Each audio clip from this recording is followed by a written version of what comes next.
Before the first satellite ever left Earth, something was already watching. In the archives of the Palomar Observatory, buried within glass photographic plates from the 1950s, scientists have found evidence that changes everything we thought we knew about the nuclear age. Mysterious lights appearing in perfect alignment, objects captured on film that defy explanation, and a statistical connection so strong it survived peer review in one of the world's leading scientific journals. What were they watching?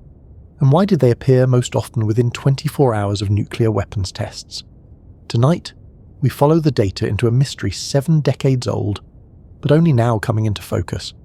If you find calm in these investigations, consider subscribing. Tell me in the comments where you are listening from, what time it is there, and which discovery or moment made you pause tonight. Want to help our quiet truth-seeking community grow? Share this video and press the new hype button under the video. Thank you for being part of this calm investigation. Ghost lights before Sputnik. The year is 1949. The world stands in the shadow of Hiroshima and Nagasaki. Nuclear weapons have changed everything, and the race to understand their power pushes nations into an arms race that will define the next half-century. In the California mountains, far from the cities and the politics, the Palomar Observatory begins a project that will take nearly a decade to complete. They call it the first Palomar Observatory Sky Survey, known to astronomers simply as POS-Y. The goal is straightforward: photograph the entire northern sky using massive glass plates, each one 14 inches wide, coated with red sensitive emulsion. Create a complete map of the heavens as they appear in the middle of the 20th century. The telescope captures light over long exposures, sometimes 50 minutes at a time. Stars appear as points, galaxies blur into faint smudges. The universe slowly burns its image onto glass. These plates will become reference points for generations of astronomers, cataloguing hundreds of millions of celestial objects. But they will also capture something else, something that appears only once, then vanishes. Something that should not exist in a sky with no satellites, no space debris, no human-made objects beyond the atmosphere. The transients, as they would later be called, are star-like points of light that appear on one photographic plate, but are completely absent from images taken before and after. Not variable stars, not supernovae, not asteroids or comets, just brief flashes of light, frozen in a single moment of film, then gone. For decades, these anomalies sat in archives, largely ignored. Astronomers assumed they were plate defects, cosmic rays striking the emulsion, or artifacts of the photographic process. After all, what else could they be? No artificial satellites existed before October 4th, 1957, when the Soviet Union launched Sputnik 1. The POS-Y survey ended in April 1957, more than 5 months before that historic launch. Any transient captured on these plates appeared in a sky completely free of human technology beyond the reach of weather balloons and high-altitude aircraft. This temporal boundary makes the survey uniquely valuable. It offers a baseline, a snapshot of Earth's orbital environment, before humanity cluttered it with thousands of satellites and millions of pieces of debris. In recent years, a team of researchers began to look at these old plates with fresh eyes. The Vanishing and Appearing Sources during a Century of Observations project, known as VASCO, was launched to search for objects that appeared or disappeared over the span of 70 years. Led by astrophysicist Beatrice Villaruel at the Nordic Institute for Theoretical Physics in Sweden, VASCO compared historical sky surveys with modern observations. The goal was to find stars that had vanished, extreme transient events, or anything that defied conventional astrophysical explanations. The implications stretched from traditional science to the more speculative search for evidence of technologically advanced civilizations. The VASCO team identified over 100,000 transients in the POS-Y survey. Most could be explained away, filtered out as noise or artifacts, but a subset remained deeply puzzling. These were point source objects, sharp and star-like, that appeared in groups. Some were aligned in straight lines across the photographic plate, as if tracing a path through the sky. Others clustered in regions that showed no obvious connection to known astronomical phenomena. The team published their findings, documenting cases of multiple transients appearing simultaneously in single exposures. One particularly striking example from July 1952 showed 3 transients aligned in a small region of sky, visible in one red band image but completely absent in a blue band image taken just minutes later. 2 months after that initial detection, new images of the same area showed nothing. The objects had not returned. The question became unavoidable. If these were real objects and not defects, what were they? Natural astrophysical events could produce transient flashes. Gamma-ray bursts, for instance, can briefly outshine entire galaxies. But gamma-ray bursts do not appear as neat alignments of multiple point sources. Gravitational lensing can magnify distant objects, but lensing events do not cluster in ways that correlate with specific dates on Earth. Fragmenting asteroids might create multiple flashes, but asteroids move and blur across long exposures. The transients were sharp, stationary during the 50-minute exposure, and gone forever after a single appearance. The distribution was also strange. Transients did not occur randomly across the survey period. Instead, they appeared more frequently on certain dates, and those dates had something in common. Beatrice Villarroel and Stephen Brule, an anesthesiologist at Vanderbilt University Medical Center with a deep interest in the UAP phenomenon, decided to test a hypothesis. What if the transients were connected to nuclear weapons testing? The idea had roots in decades of anecdotal reports. Military personnel and civilian witnesses had long claimed that UFOs appeared near nuclear facilities and test sites. Project Blue Book, the US Air Force's official investigation into UFOs, contained numerous reports of sightings near atomic installations. But anecdotes are not data. No peer-reviewed study had ever tested whether a statistical relationship existed between nuclear activity and unexplained aerial phenomena. Brule and Villarroel compiled a comprehensive dataset. They took every day in the post-Dasher survey period, from November 19, 1949 to April 28, 1957. That gave them 2,718 days. For each day, they recorded whether any transients appeared in the photographic plates. They also recorded the dates of every publicly known above-ground nuclear weapons test conducted by the United States, the Soviet Union, and Great Britain during that time. There were 124 test days in total. Finally, they pulled data from UFOCAT, a database maintained by the Center for UFO Studies, which logged tens of thousands of UAP sighting reports from around the world. The database covered 89.3% of the days in the study period. The analysis revealed patterns that went far beyond coincidence. Transients were 45% more likely to occur within a one-day window of a nuclear weapons test. In other words, on the day before a test, the day of the test, and the day after, the odds of seeing transients in the sky jumped dramatically. The effect was statistically significant, with a p-value of 0.008, meaning there was less than a 1% chance that this pattern arose from random variation. The strongest association occurred the day after a nuclear test, when transients were 68% more likely to appear. The researchers also found a relationship between transients and UAP reports. On days when at least one transient was identified, the number of transients increased by 8.5% for every additional UAP sighting reported. The correlation was small but robust, far beyond what chance alone could explain. Even more intriguing, the study found a slight but significant increase in UAP reports during nuclear testing windows. More sightings were logged on days surrounding nuclear tests than on days with no testing activity. This was the first time such a statistical association had been documented in peer-reviewed scientific literature. The implications were profound. If transients and UAP sightings both increased around nuclear weapons tests, then either both phenomena responded to the same stimulus, or they were connected to each other. The researchers were careful not to overstate their findings. They acknowledged that the data had limitations. Automated detection methods might have introduced false positives. The UAP database relied on witness reports, which vary in reliability. The Palomar Observatory viewed only part of the sky, and nuclear tests occurred all over the globe, often far from California. Even with these caveats, the patterns held. The study was published in Scientific Reports, a respected journal in the Nature Publishing Group, in late October 2025. The paper made headlines around the world. For the first time, archival astronomical data provided empirical support for a connection between nuclear weapons activity and unexplained phenomena. The transients were not just curiosities, they were evidence of something systematic, something that responded to the most destructive technology humanity had ever created. The researchers proposed several possible explanations. One was atmospheric effects. Nuclear detonations release enormous amounts of energy, including gamma rays and high-energy particles. Under certain conditions, these particles can interact with the atmosphere to produce brief flashes of light, a phenomenon known as Cherenkov radiation. However, Cherenkov radiation from fallout would likely appear as streaks or diffuse glows, not sharp point sources. It also seemed unlikely that atmospheric effects from a test conducted on one day would produce distinct transients visible the next day, after the atmosphere had time to disperse the particles. Another explanation involved high-altitude balloons.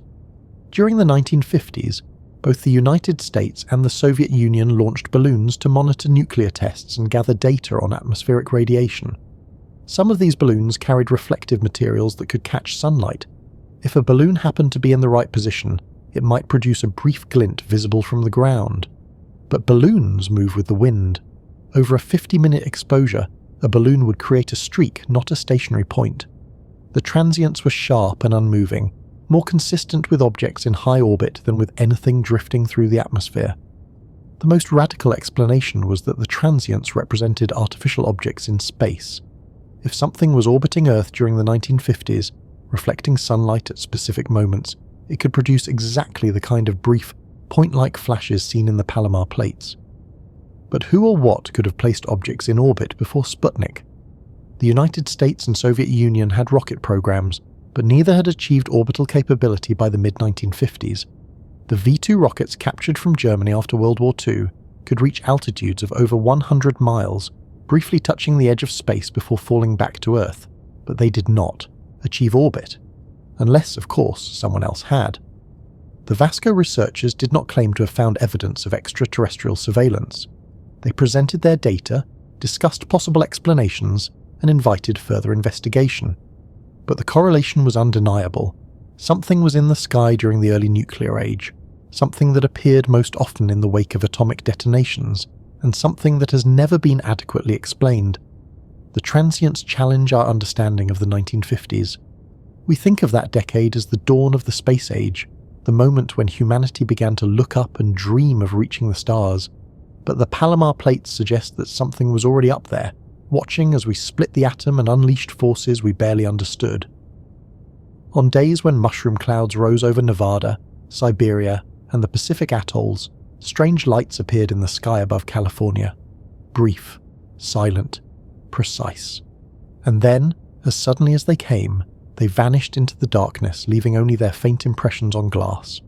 The data points form a pattern. The pattern suggests intentionality, and intentionality implies presence. Not proof, but a question that refuses to go away. In the next chapter, we move deeper into the nuclear connection, exploring why these tests might have drawn attention from above, and what the implications are for our understanding of the phenomenon.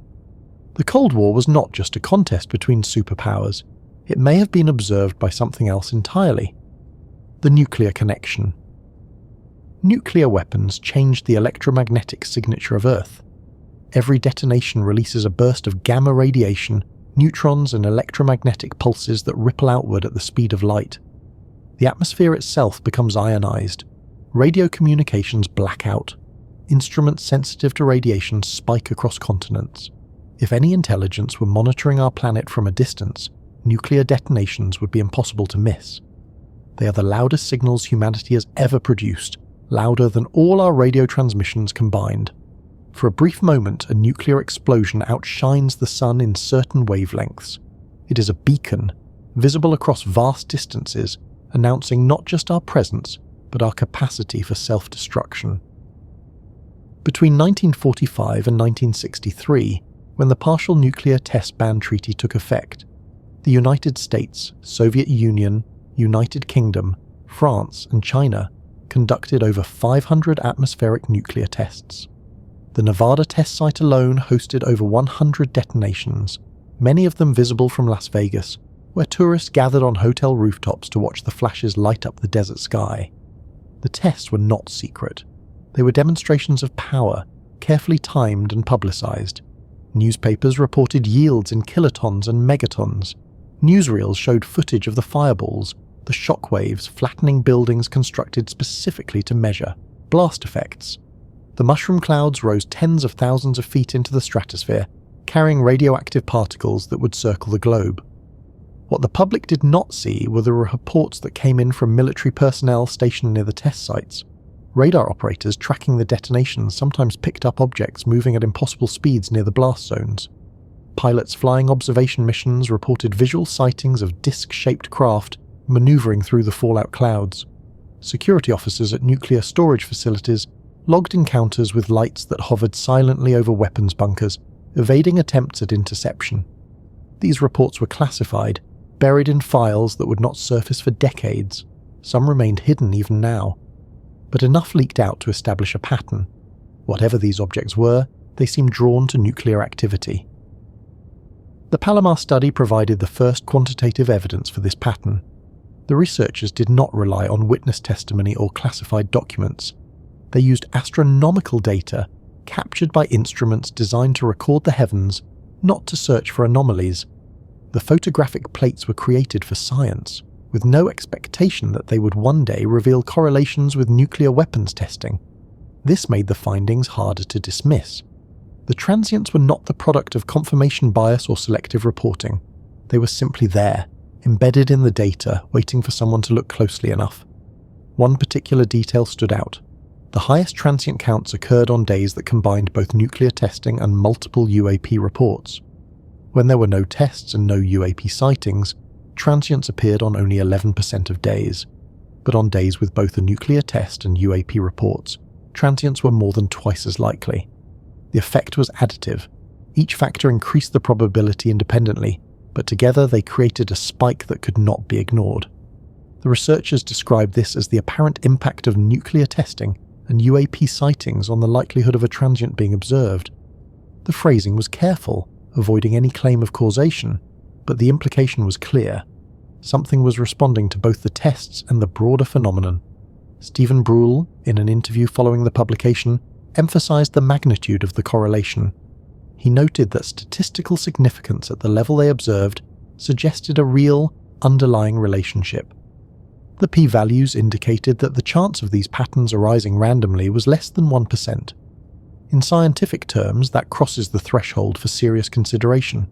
It does not prove extraterrestrial involvement, but it rules out coincidence. The data demands an explanation, and the conventional explanations do not fit. If the transients were atmospheric phenomena caused by nuclear radiation, why would they correlate with UAP reports thousands of miles away? If they were high, altitude balloons monitoring the tests, why did they appear as stationary point sources rather than moving objects? If they were plate defects or cosmic rays, why did they cluster around specific dates tied to human activity?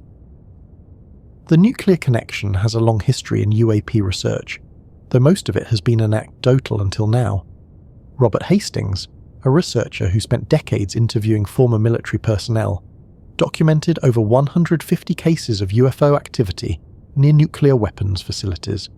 His book, UFOs and Nukes, compiled testimony from Air Force officers, missile launch crew members, and security guards who witnessed objects hovering over Minuteman missile silos. In some cases, the objects appeared to interfere with the missiles themselves. Launch codes would light up without authorization. Missiles would go offline, their targeting systems inexplicably disabled. The incidents were logged, investigated internally, and then classified.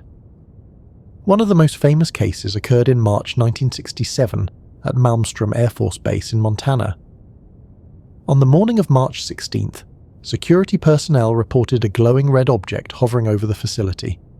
Within minutes, 10 Minuteman intercontinental ballistic missiles went offline simultaneously, each one dropping into a no-go status that indicated a critical malfunction. The odds of 10 independent systems failing at the exact same moment were astronomically small. Engineers were brought in to investigate. They found no mechanical failures, no electrical shorts, no explanation for the shutdowns. The missiles were brought back online, and the incident was classified. It would remain buried for decades until former launch officer Robert Salas came forward with his account. A similar incident occurred at the Soviet Union's Bielogorovice nuclear base in October 1982. According to reports that surfaced years later, a UAP was observed hovering over the base for several hours. During that time, the launch control system activated on its own, cycling through the launch sequence for the base's intercontinental ballistic missiles. The codes were entered correctly, without human input. The missiles were armed and ready to fire. Soviet officers scrambled to shut down the system before an unauthorized launch could occur. They succeeded, but only just. The incident was investigated by Soviet military intelligence and deemed unexplained. Some researchers claim it brought the world closer to nuclear war than any event since the Cuban Missile Crisis. These accounts remain difficult to verify independently, but they align with a broader pattern. Nuclear weapons attract attention. Whether that attention comes from foreign adversaries using advanced surveillance technology, from a terrestrial source we do not yet understand, or from something beyond Earth, the pattern is consistent across decades and across nations. The Palomar transients add an additional layer to this mystery. They suggest that the attention began early, in the very first years of the nuclear age, and that it was visible not just to radar operators and military pilots, but to astronomical instruments pointed at the sky. Beatrice Villarroel has speculated that if the transients represent artificial objects, they might be in geosynchronous orbit, positioned at altitudes where they could reflect sunlight in brief controlled flashes. Geosynchronous orbit sits roughly 22,000 miles above the equator, far higher than any satellite we launched in the 1950s, but well within reach of a sufficiently advanced technology. Objects at that altitude would appear stationary relative to Earth's surface, matching the point source nature of the transients. If such objects were angled correctly, they could catch the sun at specific moments, producing a glint visible to ground-based telescopes. The alignment would have to be precise, but the effect would be unmistakable. This explanation raises more questions than it answers. If objects were placed in geosynchronous orbit before Sputnik, who placed them there? The technology required to reach such altitudes did not exist in the 1950s, at least not according to the historical record. The first successful geosynchronous satellite, SYNCOM-2, was launched by NASA in 1963. Before that, no human-made object had achieved a stable orbit at that altitude. If the transients were artificial, they predate our own space program by over a decade. The other possibility is that the objects were not in orbit at all, but were moving through space near Earth, pausing long enough to reflect sunlight before continuing on. This would explain why they appeared only once and never returned. But it raises even deeper questions. What kind of technology could maneuver through space with such precision? And why would it choose to reveal itself, however briefly, on photographic plates? The nuclear connection suggests a motive. If an outside intelligence were observing humanity, nuclear weapons would be the logical focal point. They represent a threshold. For the first time in our history, we possess the ability to render our own planet uninhabitable. The detonation of the first atomic bomb in July 1945 was not just a military milestone. It was a cosmological event, a moment when a species gained the power to destroy itself and possibly alter the biosphere of an entire world. From the perspective of any observer, this would be worth monitoring, perhaps even worth intervening in under the right circumstances. The timing aligns. The first nuclear test, codenamed Trinity, occurred on July 16, 1945 in the New Mexico desert. Within 2 years, reports of unidentified flying objects began to surge across the United States. The famous Kenneth Arnold sighting, which introduced the term flying saucer to the public, occurred in June 1947, the Roswell. The incident followed weeks later. By the early 1950s, UFO sightings were so common that the Air Force established Project Blue Book to investigate them. The phenomenon coincided almost exactly with the beginning of the nuclear age. The Palomar transients appeared during the same period, clustered around the dates when nuclear tests were conducted. The pattern is undeniable, even if the explanation remains elusive. What happens next depends on how we respond to the data. The Bruel and Villarroel study has opened a door. It has shown that archival astronomical data can reveal patterns invisible to the naked eye, patterns that connect human activity to unexplained phenomena in ways that survive rigorous statistical analysis. The study has been peer-reviewed, published, and cited. It is now part of the scientific literature, available for anyone to examine and critique. Other researchers can replicate the methods, expand the dataset, or search for similar patterns in different sky surveys. The Vasco project continues, analysing more photographic plates, refining detection algorithms, and inviting citizen scientists to help identify anomalies. The nuclear connection is no longer just folklore. It is quantified, documented, and published in a journal that demands evidence and rigor. The transients are real. Their correlation with nuclear tests is real. The question now is not whether the pattern exists, but what it means. In the next chapter, we turn to the stars themselves, exploring the VASCO project's broader mission to find objects that have vanished from the sky, and what those disappearances might tell us about the nature of the phenomenon. Some stars, it turns out, do not just fade, they disappear entirely, leaving no trace behind, and that, perhaps, is the most unsettling discovery of all. Vanishing stars and the VASCO project. Stars do not simply disappear. They evolve over millions or billions of years, swelling into red giants, collapsing into white dwarfs, or exploding as supernovae. These processes leave remnants, a planetary nebula, a neutron star, a black hole surrounded by an accretion disk. Even when a star dies, something remains. The laws of physics do not allow for a star to vanish without a trace, to shine steadily for decades or centuries and then blink out of existence in an instant. Yet when astronomers compare historical sky surveys with modern observations, they find exactly that. Objects that were clearly visible in old photographs, confirmed by multiple detections, are simply gone when modern telescopes look at the same coordinates. No remnant, no afterglow, just empty sky. The Vanishing and Appearing Sources during a Century of Observations project was designed to find these impossible objects. VASCO began as a straightforward astronomical survey. Compare old catalogues with new ones, identify discrepancies, investigate the outliers. Most vanishing objects would turn out to be variable stars whose brightness fluctuates over time, or misidentifications caused by poor astrometry and historical data. But VASCO was prepared for the possibility that some objects might resist conventional explanation. The project was open about its broader goals. If stars could vanish, it would be interesting for searches into exotic astrophysical phenomena, and it would also be interesting for searches into evidence of technologically advanced civilizations. The idea was not as speculative as it might sound. If an advanced civilization wanted to harness the energy of a star, it might build structures that block or redirect starlight. Freeman Dyson proposed this concept in 1960, suggesting that a sufficiently advanced society might construct a sphere or swarm of collectors around its star to capture all available energy. Such a Dyson sphere would make the star appear dimmer or cause it to vanish entirely in visible wavelengths, though it would still radiate in infrared as the structure dissipated waste heat. VASCO was not explicitly searching for Dyson spheres, but the logic was similar. If you find a star that disappears without explanation, you cannot rule out the possibility that something artificial is involved. The VASCO team started by comparing the US Naval Observatory catalogue, compiled from photographic surveys in the mid-20th century, with the Pan-STARRS survey, a modern digital sky map with far greater sensitivity. The USNO catalogue contains roughly 600 million objects. Pan-STARRS goes deeper, detecting objects several magnitudes fainter. If a star visible in USNO has no counterpart in Pan-STARRS, it suggests the star has either faded below detection limits or disappeared entirely. The initial comparison yielded about 150,000 candidates.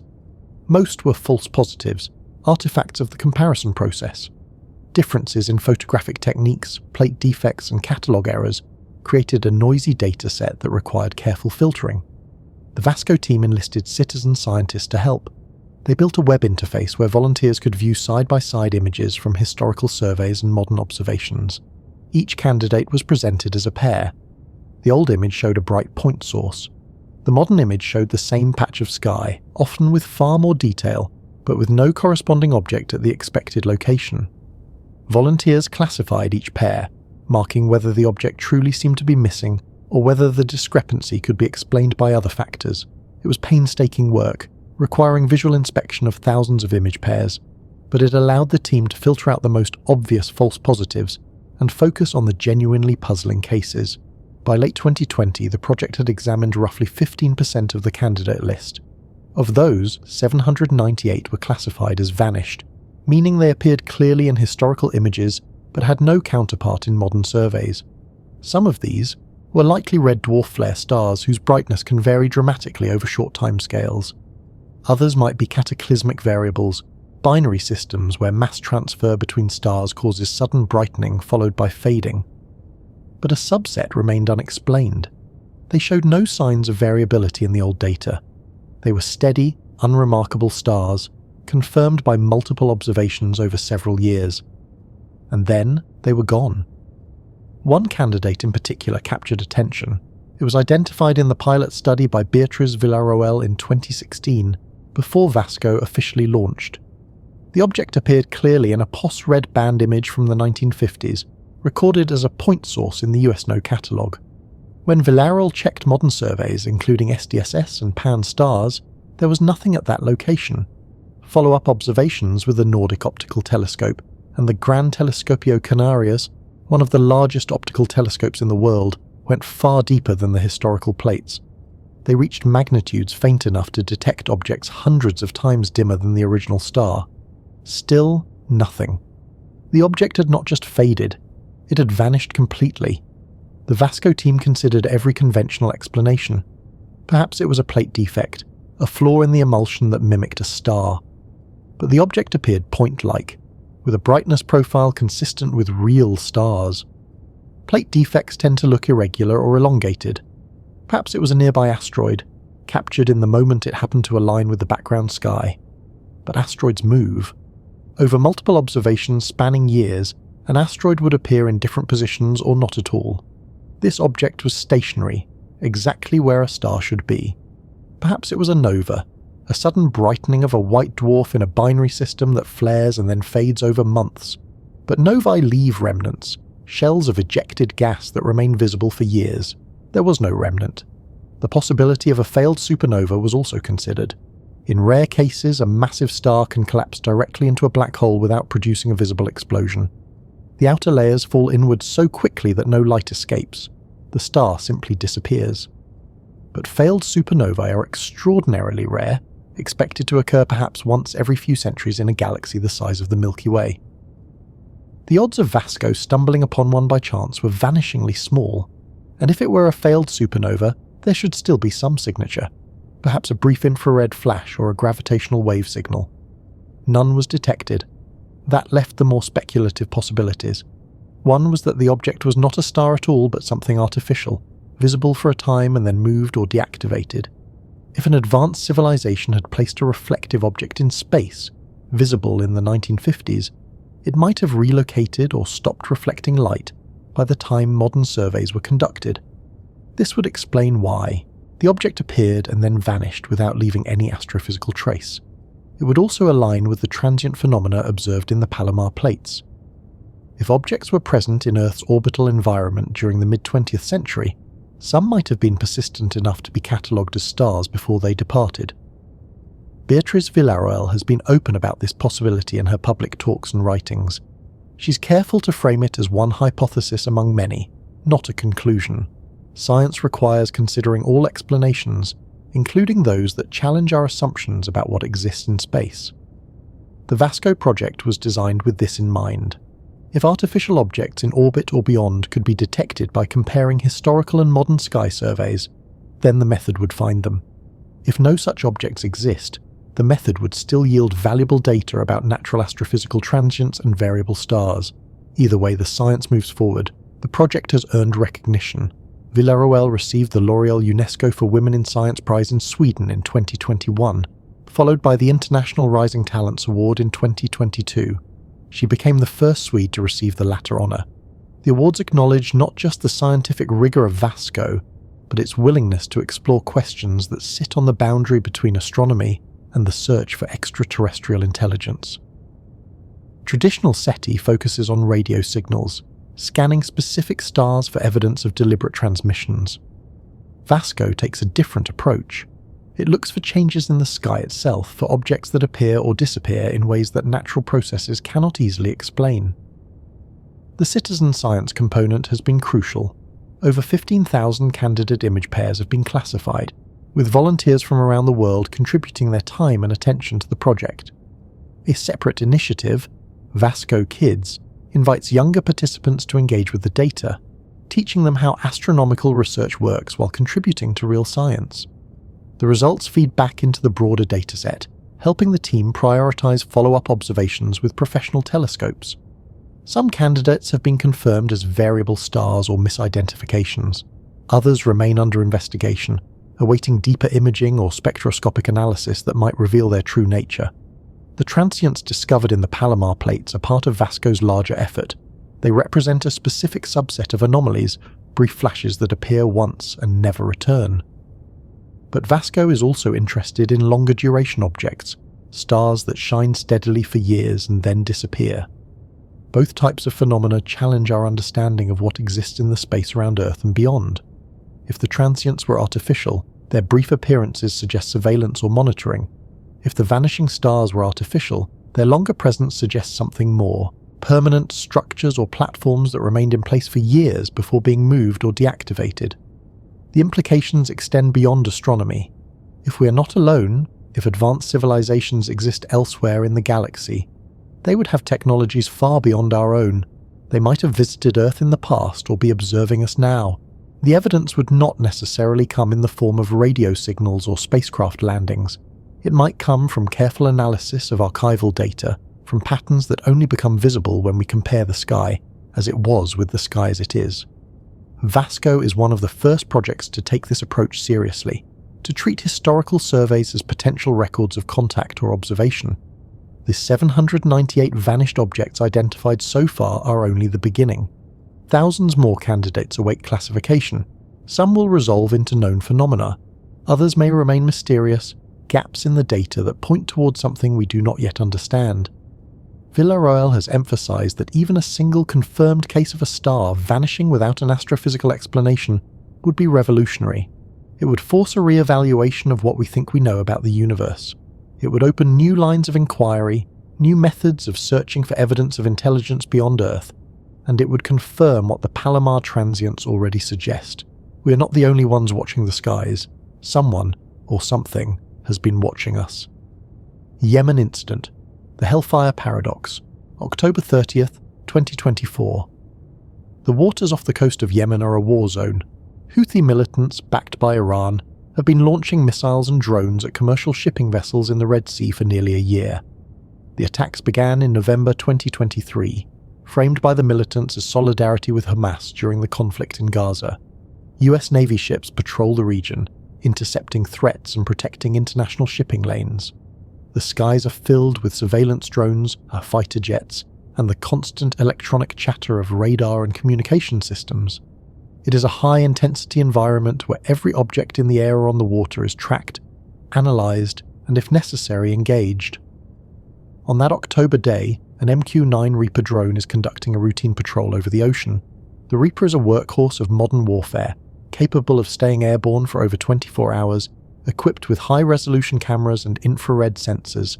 It can track multiple targets simultaneously, relay real-time video to command centers thousands of miles away, and carry precision-guided munitions.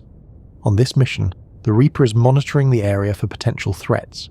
Its camera locks onto an object moving across the water's surface.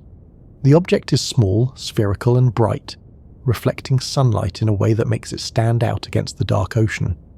The drone's operators, viewing the feed from a remote location, classify it as an unidentified target. A second MQ-9 Reaper is in the area, armed and ready to engage if necessary.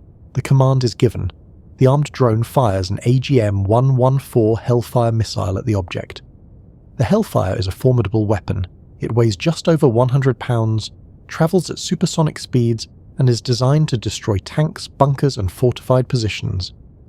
There are multiple variants, some with explosive warheads, others with kinetic penetrators that use blades instead of explosives to slice through targets. The missile streaks toward the object, its trajectory captured by the camera on the observing drone. The video shows the moment of impact. The missile strikes the object directly. There is no explosion, no fireball, no debris cloud. Instead, the object deforms slightly, as if absorbing the impact, and continues moving. Small pieces seem to break away, trailing behind, but the main body of the object remains intact. It does not slow down. It does not change course dramatically. It simply keeps going, as if the Hellfire missile were nothing more than an inconvenience. The camera zooms out, tracking the object as it moves across the frame. Within seconds, it is gone, disappearing from view. The engagement lasted less than a minute. The object survived. The video was classified. It was filed away in military archives accessible only to personnel with the appropriate clearances. For nearly a year it remained hidden from the public. Then, on September 9th, 2025, Representative Eric Burleson, a Republican from Missouri, played the video during a hearing held by the House Oversight Committee's task force on the declassification of federal secrets. The hearing was focused on unidentified anomalous phenomena and the need for greater government transparency. Burleson obtained the video from a whistleblower, someone with access to classified UAP footage who believed the public had a right to see it. The congressman did not identify the source or provide details about how the video was authenticated, but he presented it as evidence of an encounter that defied explanation. The room fell silent as the video played. Lawmakers watched the screen. The object appeared as a bright orb moving steadily over the water. The missile entered from the left side of the frame, closing rapidly. The impact was visible, a brief flare as the projectile struck, and then the object continued, seemingly unaffected. Burleson let the video speak for itself. He did not speculate about what the object was. He simply asked why Congress and the public were being blocked from accessing this information. The question hung in the air, unanswered. George Knapp, an investigative journalist and longtime UAP researcher, was one of the witnesses at the hearing. When asked to comment on the video, he described what everyone had just seen. The Hellfire missile smacked into the UFO and just bounced right off. And it kept going. Knapp emphasized that there are servers containing entire banks of similar videos, footage that Congress has not been allowed to see. He suggested that the Yemen video was only the beginning, a glimpse into a much larger collection of evidence that remains classified. His testimony was direct and unambiguous. Whatever the object was, it demonstrated capabilities that no known human technology possesses. Representative Anna Paulina Luna, a Republican from Florida, and the chairwoman of the task force, questioned the military witnesses about the object's resilience. She asked if any US technology could survive a Hellfire missile strike and continue operating. The witnesses, veterans of the Air Force and Navy who had their own UAP encounters, answered no. One of them, Navy Senior Chief Petty Officer Alexandra Wiggins, stated that no US technology is capable of withstanding such an impact. The Hellfire is designed to destroy the most heavily armoured targets on Earth. Tanks reinforced with composite armour, bunkers built to withstand conventional explosives, all fall to the Hellfire. Yet this object, a small orb skimming the ocean's surface, absorbed the strike and moved on. The implications are staggering. If the object were a drone, it would have been obliterated.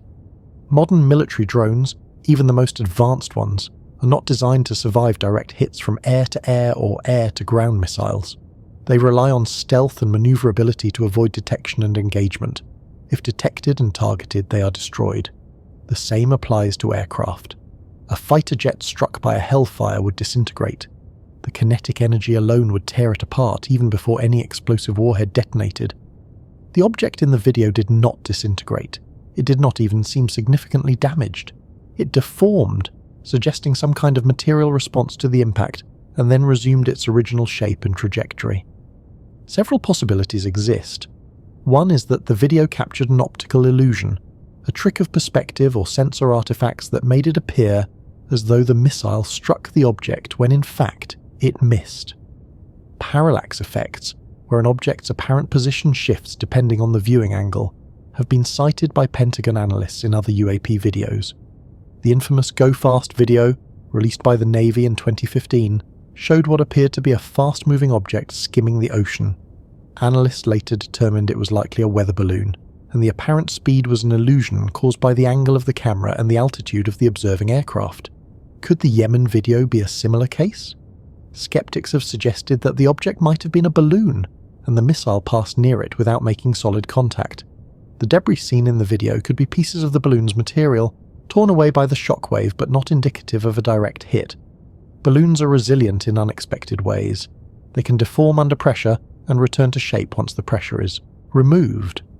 A near miss from a Hellfire could produce exactly the kind of visual effect seen in the video, with the object appearing to absorb the impact when in reality the missile detonated nearby or passed through without triggering its warhead. However, this explanation struggles with the details. The video shows what appears to be a direct hit, not a near miss. The missile's trajectory takes it straight into the object. The deformation occurs at the moment of contact, not from a distant shockwave. And if the object were a balloon, why would it be moving so steadily across the water? Balloons drift with the wind, their paths erratic and influenced by air currents. The object in the video moves in a straight line, maintaining course and speed even after the alleged impact. That behaviour is inconsistent with a passive wind-driven balloon. Another possibility is that the Hellfire missile malfunctioned. Perhaps the warhead failed to detonate, and the missile simply struck the object kinetically without releasing its explosive payload. Certain Hellfire variants, such as the R9X, are designed to use blades instead of explosives, slicing through targets with minimal collateral damage. If an R9X struck the object, it might explain why there was no fireball. But even a blade-equipped missile delivers enormous kinetic energy. It is designed to cut through vehicle armor and eliminate high-value targets in urban environments. An object struck by an R9X would be shredded, not merely deformed. The video does not show the kind of catastrophic structural failure you would expect from such a weapon. The possibility that remains is the one no one wants to say out loud. The object was something we do not understand, built with materials or technologies that can withstand impacts far beyond our current engineering capabilities. If that is true, then the Yemen incident represents a profound challenge to our assumptions about physics and technology. It suggests that someone, somewhere, has developed or possesses capabilities that exceed anything in the known human arsenal. Whether that someone is a foreign adversary or something else entirely is the question that defines the current debate. The Pentagon has remained largely silent on the Yemen video. When contacted by reporters, Department of Defense spokespeople declined to comment or authenticate the footage. One official told ABC News they had nothing to provide. Another simply said they had nothing to share. The All-Domain Anomaly Resolution Office, which investigates UAP reports on behalf of the Defense Department, has not publicly addressed the video. Their mandate includes analysing encounters that might pose a threat to national security, and an object that can survive a Hellfire missile strike would certainly qualify. Yet as of now, no official explanation has been released. The lack of response has fueled speculation. If the video were a hoax or a misidentification, the Pentagon would have an incentive to clarify that immediately to prevent misinformation from spreading. The fact that they have said nothing suggests either they do not know what the object was, or they know and are not willing to share. Either scenario is troubling. If the Pentagon does not know, it means there are objects operating in active combat zones that evade our understanding and our weapons.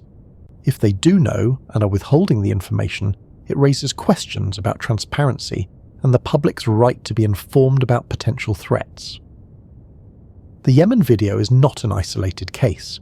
Similar reports have surfaced over the years, describing objects that demonstrate extraordinary resilience. The Nimitz encounters in 2004 involved objects that outmaneuvered F-18 fighter jets and dropped from high altitude to sea level in seconds, a maneuver that would generate G-forces lethal to any human pilot and destructive to most aircraft. The USS Omaha incident in 2019, verified by the Pentagon, showed a spherical object transiting from air to water without slowing down, a feat known as transmedium travel that no known technology can perform. Each case adds to a growing body of evidence that something is operating in our airspace and in our oceans that does not conform to the known laws of aerodynamics or material science. The Hellfire paradox is this. We have built weapons capable of destroying almost anything on Earth. Our missiles can penetrate bunkers buried deep underground. Our bombs can level entire city blocks. Yet here is an object, small enough to fit in the palm of a hand, that survives a direct hit from one of our most advanced munitions and continues on its way as if nothing happened. That should not be possible. But the video shows that it is.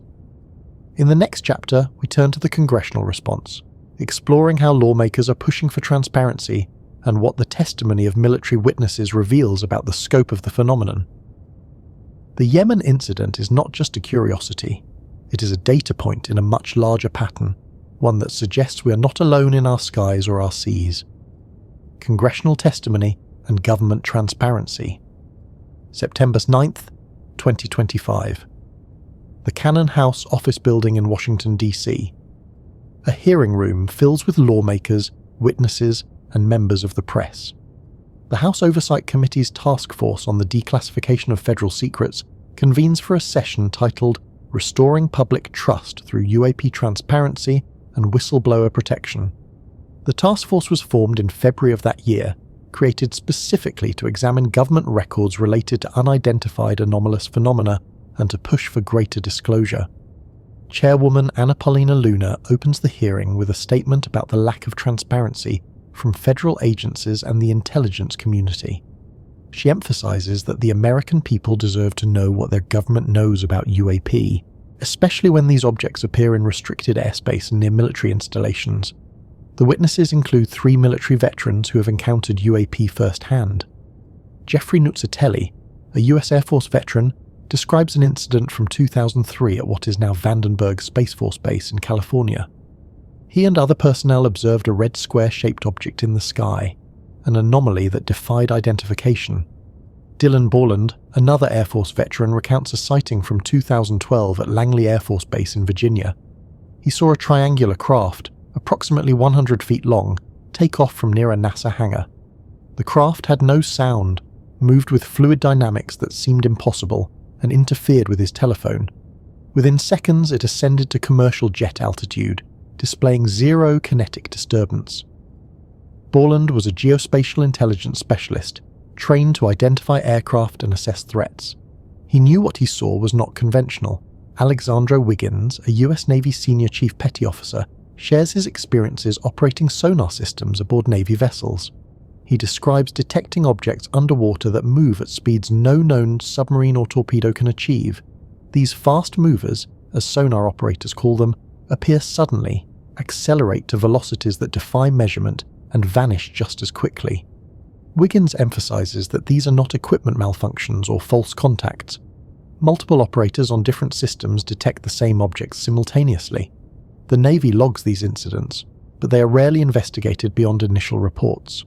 When asked if these objects could be foreign technology, Wiggins states that no known adversary possesses capabilities like this.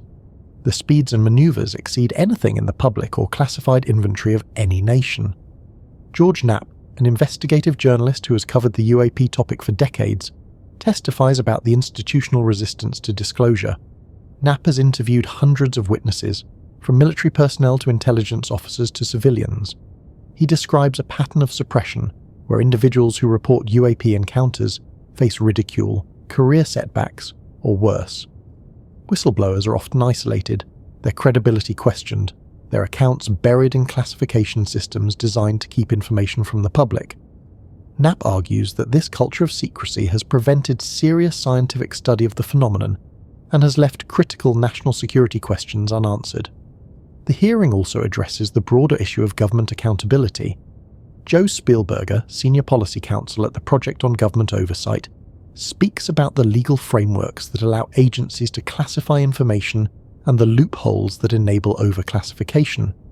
He explains that federal law requires information to be declassified unless it poses a genuine threat to national security. However, agencies often classify material to avoid embarrassment or conceal misconduct, practices that violate the spirit if not the letter of the law.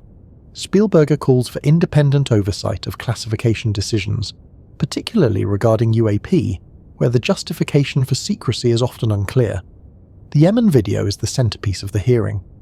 When Representative Burleson plays the footage, the room reacts with visible shock. Lawmakers lean forward in their seats. Staff members stop taking notes and watch the screen. The video is brief, less than a minute, but its implications are enormous. After the video ends, Burleson asks the witnesses if they have ever seen anything like it. The veterans answer yes. They describe similar encounters, objects that seem impervious to conventional threats, that maneuver in ways that violate the known limits of physics. Knapp mentions that classified servers contain thousands of similar videos, encounters documented by military censors but kept hidden from Congress and the public. Luna presses the witnesses on the question of technology. She asks if any country, including the United States, has developed materials or propulsion systems that could explain what the video shows. The answer is consistent. No. Wiggins states that the US military does not possess technology capable of surviving a Hellfire missile strike in the manner depicted. Nuzzatelli agrees, noting that if such technology existed, it would revolutionize defense and aerospace industries. The fact that no one is using it suggests it either does not exist within human capabilities or is being kept secret at a level beyond even classified military programs. The hearing also touches on the psychological toll these encounters take on witnesses. Borland describes the fear he felt watching the triangular craft at Langley. It was not just the strangeness of the object, but the realization that he was seeing something that should not exist, something that defied everything he had been taught about aviation and physics. Nuzzatelli talks about the isolation that follows reporting a UAP encounter. Colleagues distance themselves. Superiors discourage further discussion. The implicit message is clear. Do not talk about this. Do not ask questions. Move on. This culture of silence, the witnesses argue, prevents the military from understanding a phenomenon that may pose a genuine threat.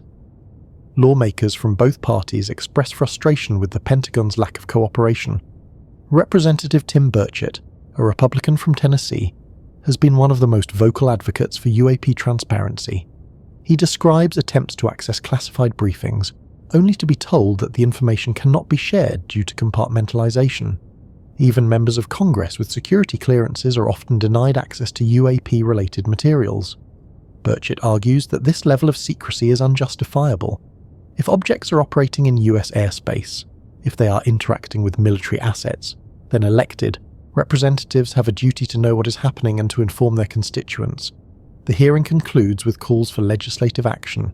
Luna announces plans to introduce new measures that would strengthen whistleblower protections for individuals who come forward with UAP information. She also proposes establishing a centralized archive for declassified UAP materials housed at the National Archives, where researchers and the public can access them. The goal is to create a transparent system that balances national security concerns with the public's right to know.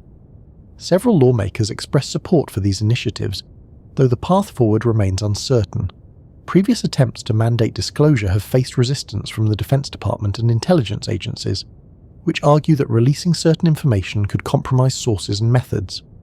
The September hearing is not the first time Congress has addressed UAP. In July 2023, whistleblower David Grush testified before a House Oversight Subcommittee, alleging that the US government operates secret programs to retrieve and reverse engineer unidentified craft. Grush, a former intelligence officer with access to highly classified information, stated that these programs have been hidden from Congress through illegal compartmentalization. He claimed that non-human craft and biologics have been recovered, though he could not provide specifics in an unclassified setting. His testimony sparked intense debate, with some lawmakers calling for immediate investigations and others dismissing his claims as unsubstantiated. The institutional response has been mixed. The All-Domain Anomaly Resolution Office, established in 2022 to investigate UAP reports, has published annual reports summarizing its findings. The reports acknowledge that hundreds of cases remain unexplained, but they emphasize that no evidence of extraterrestrial technology has been found. Critics argue that AARO is constrained by the same secrecy apparatus that has suppressed UAP information for decades. The office reports to the Pentagon, which has a vested interest in controlling the narrative. Independent researchers and some lawmakers have called for AARO to be placed under civilian oversight with funding and authority independent of the Defense Department. Transparency advocates point to historical precedents. The Manhattan Project, the development of atomic weapons during World War II, was kept secret even from most members of Congress. The justification was national security, the need to prevent information from reaching enemy hands. But once the war ended and the weapons were used, secrecy became harder to justify.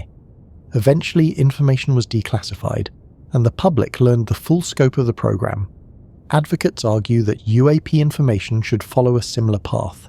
If the phenomenon poses a threat, the public needs to know. If it does not, there is no justification for continued classification. The September hearing represents a shift in how the topic is discussed. UAP are no longer relegated to fringe media or dismissed as conspiracy theories. Mainstream lawmakers are holding hearings, demanding answers, and introducing legislation. Military witnesses are testifying under oath, sharing experiences that would have been career-ending just a few years ago. The cultural stigma is eroding, replaced by a growing recognition that the phenomenon is real, persistent, and deserving of serious investigation. Whether this momentum leads to meaningful disclosure remains to be seen. But the hearing marks a turning point, a moment when the conversation moved from the shadows into the light of public scrutiny. The witnesses leave the hearing room knowing their testimony is on the record, preserved in congressional archives, accessible to anyone who wants to read it. The Yemen video is now public, viewed millions of times online, analysed by experts and amateurs alike. The questions it raises cannot be ignored. What was that object? Where did it come from? And if our most advanced weapons cannot stop it, what does that mean for our security? These questions hang over Washington, unanswered but no longer unspoken. In the next chapter, we examine the Pentagon's own investigations, the AARO reports, and what 1,600 documented cases reveal about the scope and nature of the phenomenon. The AARO reports 1,600 cases. The All-Domain Anomaly Resolution Office occupies a unique position within the Pentagon bureaucracy. Established in July 2022, it is the first office explicitly tasked with investigating unidentified anomalous phenomena across all domains: air, sea, space, and transmedium. AARO replaced earlier efforts, including the Advanced Aerospace Threat Identification Program and the Navy's UAP task force, which operated with limited funding and narrow mandates. AARO was designed to be comprehensive, a centralized hub where reports from military personnel, civilian pilots, and government contractors could be collected, analysed, and resolved. The office reports to the Undersecretary of Defense for Intelligence and Security and coordinates with the intelligence community, NASA, and other agencies. In November 2024, AARO released its first annual report to Congress. The document summarised the office's findings from May 2023 to June 2024, a 13-month reporting period. During that time, AARO received 757 new UAP reports. Added to previous cases, the total number of reports in AARO's holdings exceeded 1,600. Of those, 118 had been resolved to prosaic explanations: balloons, birds, drones, satellites, and aircraft. Another 243 cases were queued for closure, pending peer review with similar explanations.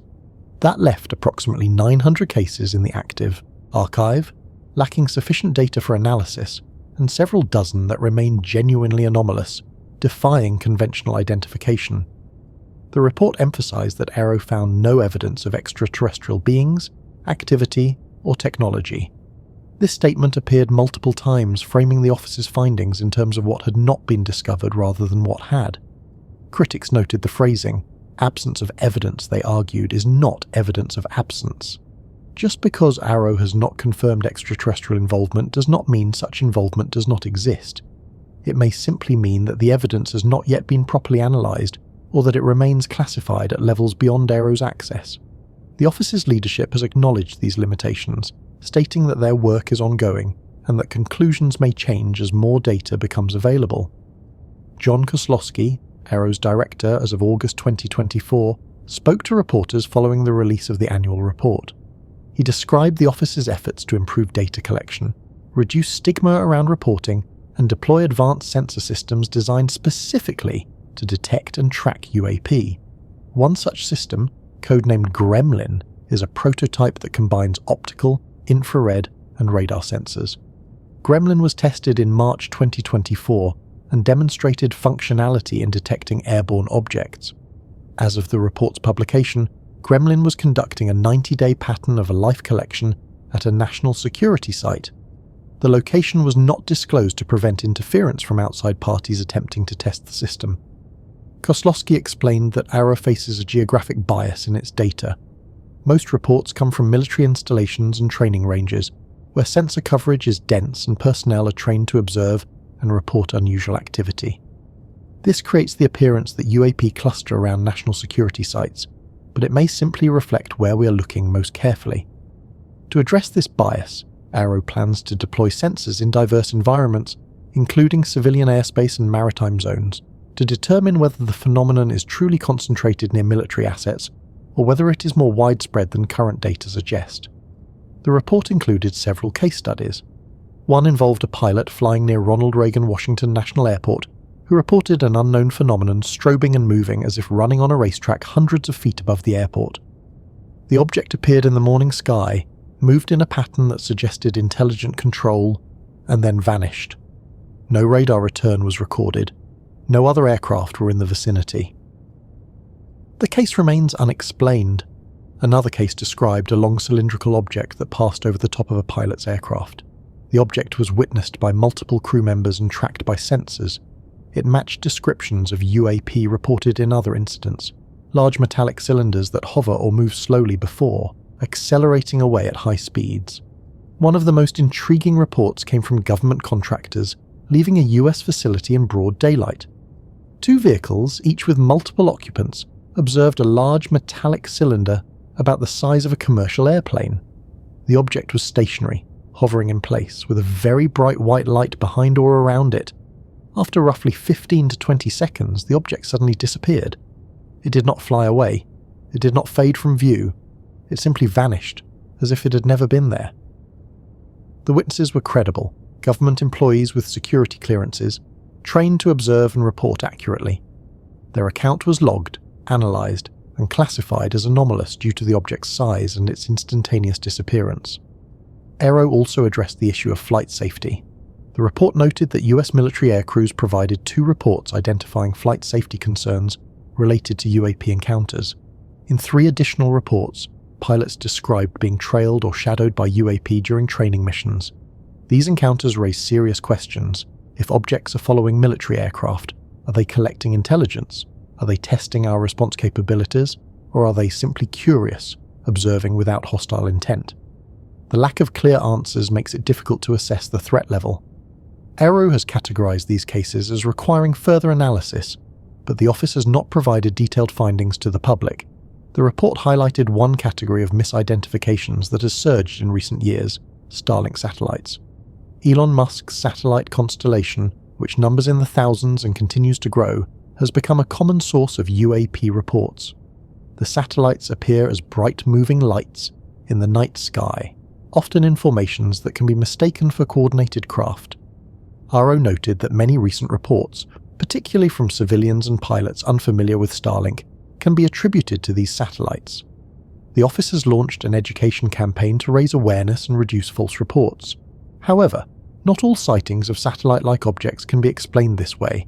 Some display behaviours inconsistent with known satellite trajectories, including sudden accelerations and direction changes that are not possible for objects in fixed orbits. The report also discussed the challenge of sensor data quality. Many UAP reports come from eyewitness accounts, which are valuable but insufficient for definitive analysis.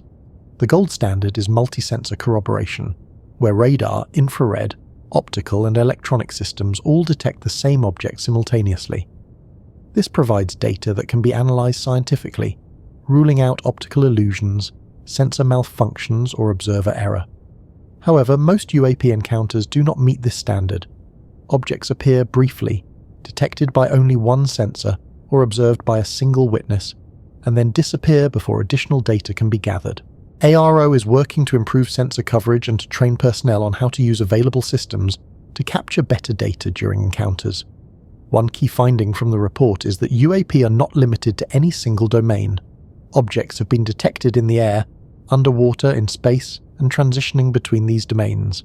The transmedium capability, the ability to move seamlessly from air to water or from atmosphere to space without apparent propulsion or structural damage, is one of the most perplexing aspects of the phenomenon. No known technology can perform these transitions. Aircraft entering water at high speeds would be destroyed by the sudden change in density.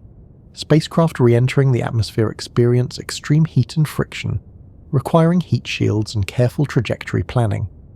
UAP, according to multiple reports, do neither. They simply move from one medium to another as if the physical barriers do not exist. AARO's leadership has been transparent about the limits of their investigation. Kozlowski stated that the office has no access to secret programs involving reverse-engineered alien technology. If such programs exist, they are compartmentalized beyond AARO's reach. This statement directly contradicts the claims of whistleblowers like David Grush, who testified that crash retrieval and reverse engineering programs operate within the defense and intelligence sectors, hidden from oversight. The discrepancy raises questions about whether AARO is being told the truth by the agencies it coordinates with, or whether information is being withheld intentionally. Congress has pushed for greater AARO independence. Legislation introduced in 2025 proposed that the office report directly to civilian leadership, rather than the Pentagon, with funding allocated separately to prevent budgetary pressure from influencing its work. The proposal also called for AARO to be given access to all UAP-related materials, regardless of classification level or compartmentalization. So far, these measures have not been enacted, and AARO continues to operate within the existing structure. Critics argue that until the office has true independence, its findings will remain constrained by the same institutional forces that have suppressed UAP information for decades. The 1,600 cases in AARO's holdings represent only a fraction of the total number of UAP encounters. The office relies on voluntary reporting, and many witnesses choose not to come forward due to fear of ridicule or career consequences. Military personnel in particular face significant disincentives. Reporting a UAP encounter can lead to medical evaluations, psychological assessments, and professional setbacks. Pilots worry that their flight status will be revoked if they report seeing something unexplained. Intelligence officers fear that their clearances will be questioned. This culture of silence means that the true number of encounters is likely far higher than what AARO has documented. Efforts to reduce stigma are underway. AARO has created secure reporting channels that protect the identity of witnesses. The office has also worked with military leadership to emphasize that reporting UAP is a duty, not a liability. Personnel are encouraged to document encounters thoroughly, using all available sensors and recording systems. The goal is to normalize UAP reporting, to make it as routine as reporting equipment malfunctions or security breaches. Whether these efforts succeed depends on whether the culture within the military changes, a process that will take years if it happens at all. The AARO reports are important not because they provide definitive answers, but because they acknowledge the scope of the problem. 1,600 cases, dozens that remain unexplained even after rigorous analysis, objects that outperform our best aircraft, encounters that pose flight safety risks, transmedium capabilities that defy physics. These are not the conclusions of fringe researchers or conspiracy theorists. They are the official findings of a Pentagon office with access to classified data and advanced analytical tools.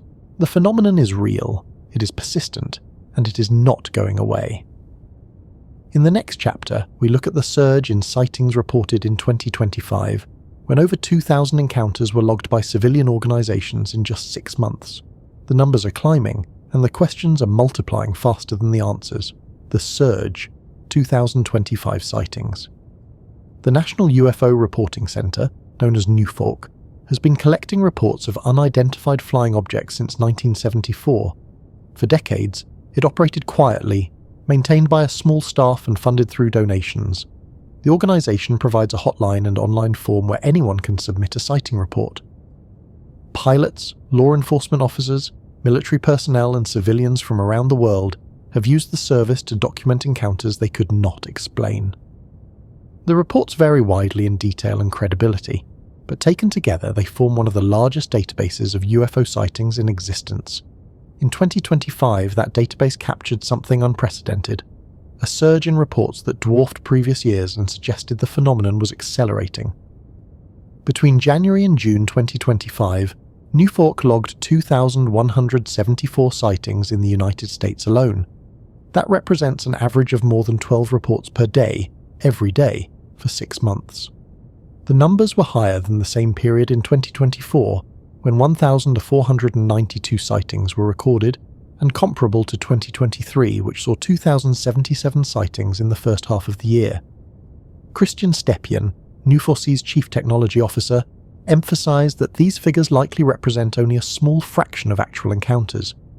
Based on anecdotal evidence and patterns in reporting behavior, he estimates that roughly 5% of people who witness a UAP actually report it. The rest either do not know where to report, fear ridicule, or simply move on without documenting what they saw. If Stepien's estimate is accurate, the 2,174 reports from the first half of 2025 correspond to over 40,000 actual sightings. That would mean more than 200 UAP encounters per day across the United States, a staggering number that challenges the assumption that these phenomena are rare.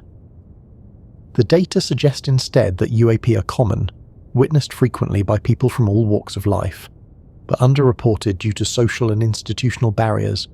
The surge is not limited to any single region. Reports come from urban areas, rural communities, coastlines, and inland states. The phenomenon appears to be nationwide, possibly global, though Newforce's data focuses primarily on North America. The reports themselves cover a wide range of descriptions. Some witnesses describe classic disc or saucer-shaped objects, smooth and metallic, hovering silently before accelerating away. Others report triangular craft with lights at each corner, moving slowly and deliberately across the night sky. Spherical orbs, often glowing or pulsating, are among the most commonly reported shapes. These orbs appear in a variety of colours: white, orange, red, green, and occasionally blue. Witnesses describe them as moving independently, sometimes in formations, other times alone. The orbs can hover motionlessly for minutes, then dart away at speeds that make them blur, covering miles in seconds. A subset of reports describe objects that change shape or split apart. Witnesses have observed single objects dividing into multiple smaller lights, which then move in coordinated patterns before rejoining into a single form. This behaviour, often called morphing, is difficult to reconcile with known technology. Aircraft do not change shape mid-flight. Drones, even swarms of drones, do not merge into a single object. The reports suggest something fundamentally different: objects that either possess extreme manoeuvrability or are composed of materials that allow structural reconfiguration. Skeptics argue that these sightings are likely misidentifications of flares, which can split apart and drift independently as they fall. However, flares do not hover, and they do not accelerate. They fall steadily under gravity, and their movement is predictable. The objects described in morphing reports behave nothing like flares. Newforce's data also highlights temporal patterns. Sightings increase during certain times of year, particularly in summer months when more people are outdoors and skies are clear. However, reports continue year-round, with significant numbers logged even in winter. Evening and nighttime hours see the most activity, which makes sense given that unusual lights are more visible against a dark sky. Daytime sightings are less common but still substantial. Witnesses describe metallic objects reflecting sunlight, sometimes at high altitudes where they appear as bright points moving against the blue backdrop. Pilots are particularly likely to report daytime sightings as they spend hours scanning the sky and are trained to notice anomalies. The geographic distribution reveals clusters of activity. California, with its vast airspace, military installations and large population, consistently ranks among the states with the most reports. Florida, with extensive coastline and numerous aerospace facilities, is another hotspot. Texas, Arizona, and Washington also see high numbers of sightings. However, no state is entirely free of reports. Even sparsely populated regions like Wyoming and Montana log encounters, suggesting that the phenomenon is not limited to areas with high human activity.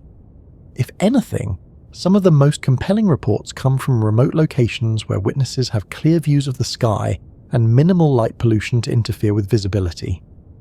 One notable case from early 2025 involved a Connecticut police officer with 25 years of law enforcement experience. Robert Klein was on patrol in April when a glowing light filled his patrol car. The light shifted colours, moving through a spectrum from white to red to blue. Klein watched as the source of the light, an object hovering above a nearby lake, suddenly accelerated to what he estimated as thousands of miles per hour, disappearing over the horizon in seconds. Klein reported the encounter immediately, filing an official report with his department and contacting Newfork. He later appeared on television to share his account, emphasizing that he saw the object clearly, that it was unlike any aircraft he had ever encountered, and that its behavior defied the laws of physics as he understood them. Klein's case is significant because of his credibility. He is a veteran officer, a respected member of his community, and a coach with no history of making extraordinary claims. His willingness to come forward, knowing it could invite skepticism, speaks to the impact the encounter had on him. He described feeling a mix of awe and fear, a sense that he was witnessing something not meant to be seen. His testimony was corroborated by the physical evidence of the light entering his vehicle and the radar data from nearby airports, which showed no conventional aircraft in the area at the time. Klein's case is one of hundreds that suggest the phenomenon is not only real, but increasingly visible to credible witnesses willing to go on record. The reasons for the surge are debated. some researchers argue that awareness has increased, driven by congressional hearings, media coverage, and the Pentagon's own acknowledgement that UAP are real. People who witness something unusual are now more likely to recognize it as potentially significant and to report it. The stigma that once surrounded UFO sightings has diminished, replaced by a sense that reporting is a civic duty, a way to contribute data that might help solve the mystery. Others point to technological factors. Smartphones with high-resolution cameras are ubiquitous, making it easier to document encounters. Apps like Enigma have streamlined the reporting process, allowing witnesses to submit sightings with photos, videos, and GPS coordinates in real time. However, some researchers believe the surge reflects a genuine increase in activity. They argue that the objects themselves are appearing more frequently, possibly in response to specific events or conditions. The post-pandemic era has seen heightened global tensions, advances in aerospace technology, and increased military activity in contested regions. If UAP are monitoring human activity, as some theories suggest, these developments might explain why encounters are becoming more common. The correlation between UAP sightings and periods of geopolitical tension has been noted since the Cold War, and it appears to hold in the current era. Stepien and his colleagues at NUFOC are careful not to speculate too far beyond the data. They focus on collection, verification, and analysis, leaving interpretation to others. But the numbers speak for themselves. 2,000 sightings in 6 months, tens of thousands of potential encounters if reporting rates are as low as estimated. A phenomenon that spans the country, involves witnesses from all demographics, and shows no signs of slowing down. The data challenge the narrative that UAP sightings are isolated incidents, the product of hoaxes or misidentifications. When hundreds of independent witnesses described similar objects exhibiting similar behaviors, the possibility of mass delusion or coordinated fabrication becomes untenable. Something is happening in our skies, and it is happening more often than most people realize. The NUFOC database is complemented by other organizations. The Mutual UFO Network, MUFON, maintains its own collection of reports and conducts field investigations for select cases. The Scientific Coalition for UAP Studies, SCU, focuses on analyzing the best documented encounters, applying rigorous scientific methods to determine what can be learned from sensor data, witness testimony, and physical evidence. Enigma Labs, launched in 2022, has quickly become one of the most comprehensive databases, logging over 30,000 reports in just 3 years. These organizations operate independently but share a common goal: to document the phenomenon as thoroughly as possible, to separate signal from noise, and to provide data that can inform policy and scientific research. The 2025 surge is not an anomaly. It is part of a trend that has been building for years. The numbers climbed steadily through the 2010s, accelerated in the early 2020s, and show no signs of declining. Each year brings more reports, more witnesses, and more data. The question is no longer whether UAP exist, the data make that clear. The question is what they are, where they come from, and what their presence means for humanity. In the next chapter, we shift focus from the skies to the oceans, exploring the thousands of reports of unidentified submersible objects that have emerged near US coastlines. The phenomenon, it turns out, is not confined to the air. It extends beneath the waves, into the depths we know even less about than space. Beneath the surface, 9,000 USO reports.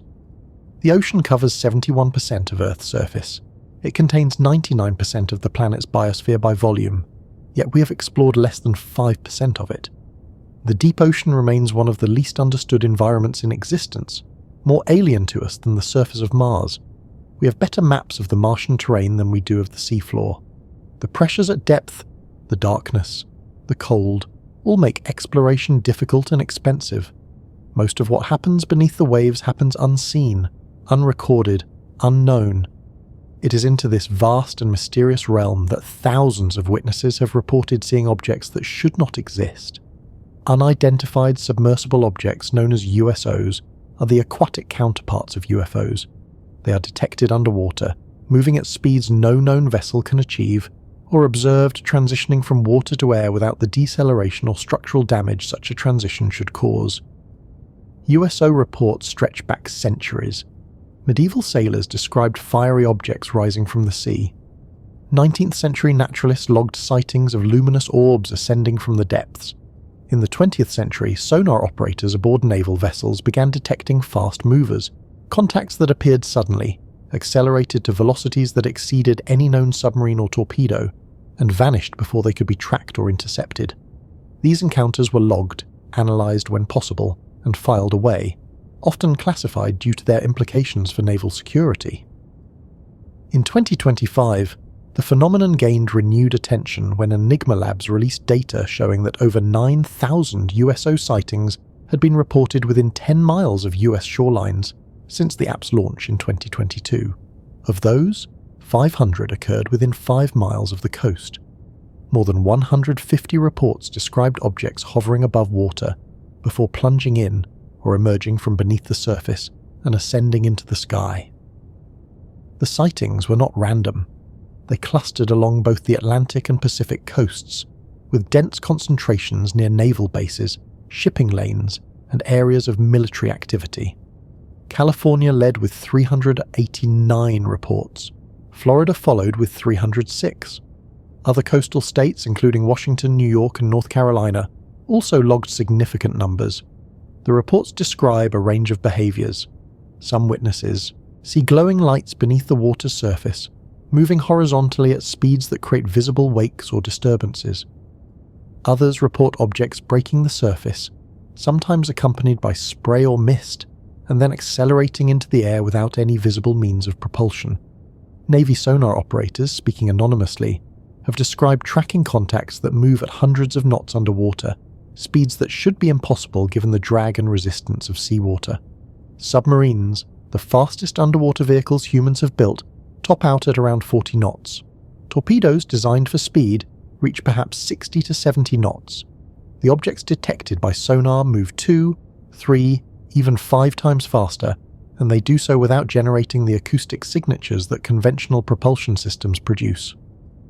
One of the most compelling USO cases occurred in July 2019 off the coast of San Diego. The USS Omaha, an Independence-class littoral combat ship, detected a spherical object on radar. The object was tracked as it descended from the air, skimmed across the ocean's surface, and then submerged.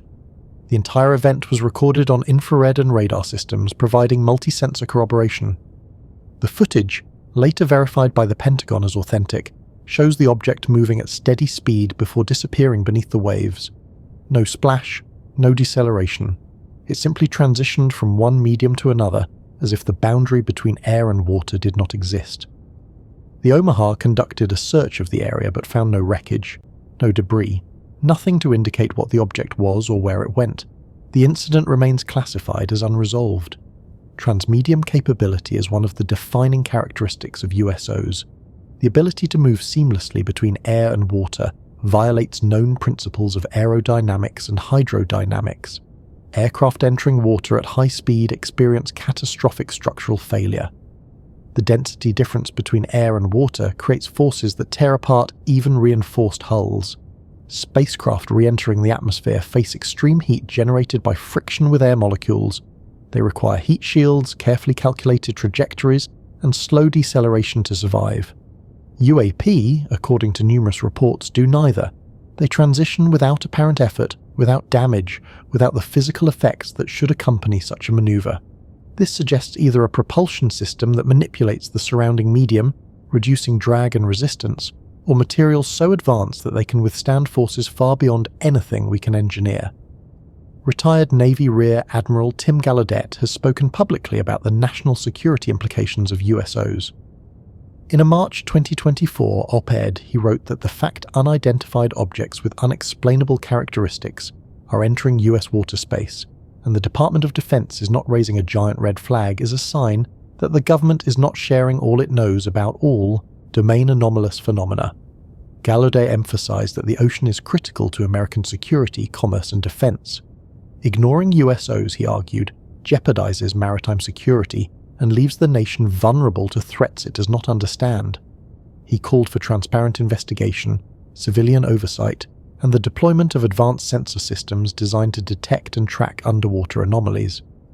Gallaudet is not alone in his concerns. Several members of Congress have pressed the Pentagon for information about USO encounters, particularly those involving Navy assets. The responses have been evasive.